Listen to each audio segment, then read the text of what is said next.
Greetings, hello and welcome to the video presentation of our project proposal. My name is Kwee Chong Hing and I'm going to start off by presenting the title of our project and the objectives. The title of our project is The Intrinsic Yet Foreign Social Awareness of Humans. The wording of our title uses antonyms, namely intrinsic, meaning innate, and foreign. This, hopefully, will make the audience wonder, how can something be intrinsic and foreign at the same time? Hopefully, this will be able to capture their interest and make them want to listen further to what we have to say throughout the entire video.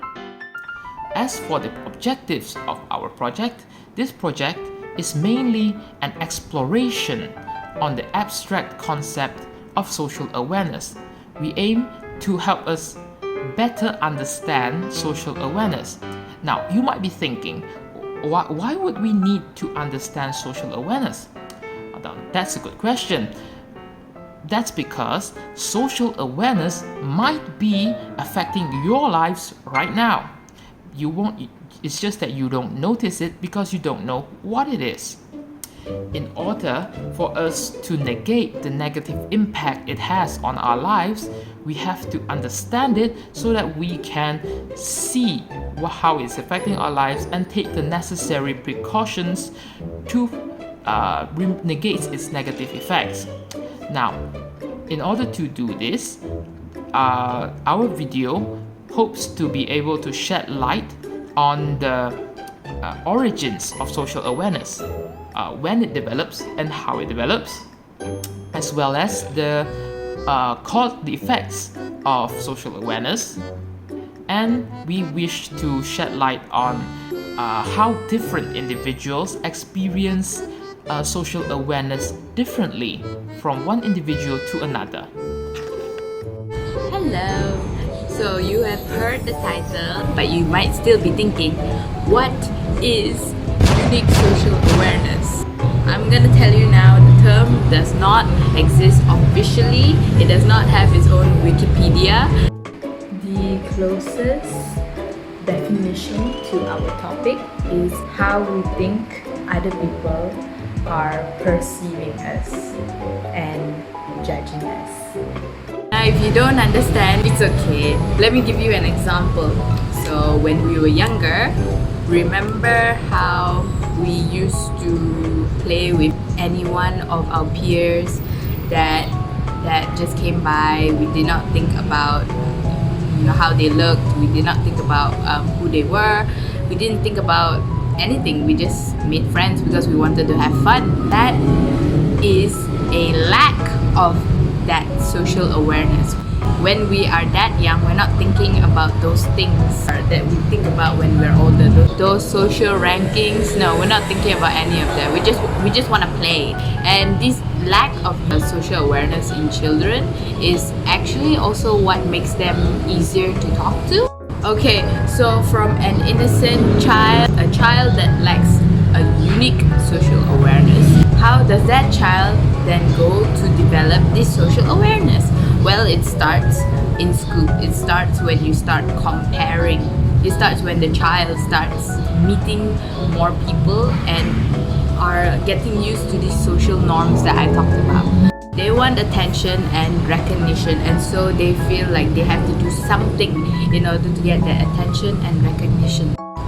But as we grow older, we start noticing the differences in how people look, the difference in the attention that you are getting.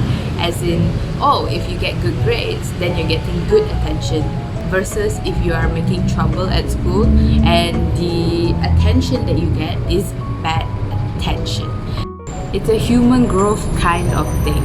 And so when we do get to know the differences in the perceptions and recognition and attention that we're getting from other people, then we start to not want that negative attention. We start to want positive feedback from people, and so we try and do our best to follow what we think is good, what the society thinks is good. We try our best not to do what we consider consider is bad. However, what we consider is bad can be normal. Oh my god, Anna, what are you talking about? How can something bad be actually something normal? Before I get into it, let me just give you two problems that can arise from this unique social awareness. So firstly, you have the social anxiety. Now, what is social anxiety? So social anxiety is the fear of getting judged negatively. Sounds familiar? So the second one is body dysmorphia. So those are some of the examples of social problems, but there is another phenomenon which isn't really considered a mental health issue, but is also a phenomenon in psychology called the spotlight effect. Now let me tell you how the spotlight is in among Malaysians. So if you realize there is always a pin drop silence whenever the lecturers or teachers ask at the end of the class, does anybody have questions? And the reason why that pin drop silence is there is because nobody wants to look stupid. It's a problem that affects Malaysians, and it's a problem that is not talked about. Of course, it's not all bad. With unique social awareness, we know social norms, we can recognize some social cues. Without it, we'll be like this.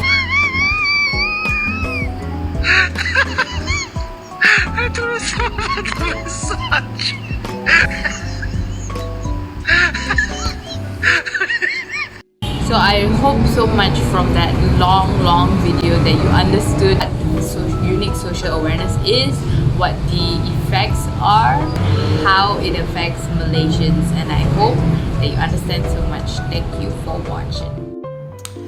As for the scope of our video, as stated earlier, this project is an exploration on the social awareness of humans. How will we be achieving this, you may ask? Well, we will be achieving this through gathering information on the experiences of individuals either via the internet or interviews with other individuals. Then our group members will gather the data that we have gathered, and we will process it and add our own opinions to form a general consensus on the cause and effects of social awareness. However, we are not psychology professionals, nor are we experts in the field of studies of human behavior. Hence, the facts presented throughout this video should not be taken as fact, as they are merely a collection of the personal experiences and opinions of the individuals that we have interviewed.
Right now, I'm going to present to you our project team.